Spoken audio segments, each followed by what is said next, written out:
The number one question that people ask me is, do we use suction cups and dry ice to pop out these dents? The answer is no. We use PDR rods and special tools and glue pulling. Let me show you how we do it. We have a number of special tools that allow us to get any tool on any dent.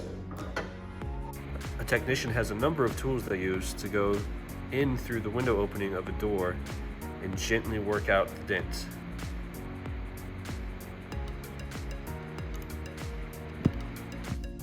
We also have special reflective light that allows us to really see every single detail of a dent and repair it to the highest quality without paint, Bondo, welding, grinding, and you keep your factory finish.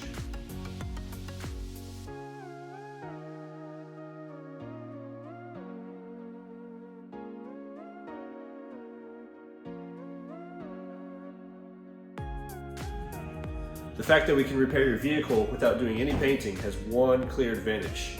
You keep your factory finish, color match, warranty, and you don't have to worry about a nasty Carfax report. This could mean thousands of dollars retained value when it's time to sell your vehicle. So if you'd like to come see us and get your dents fixed, come out to Auto Hail Shop in South Olathe.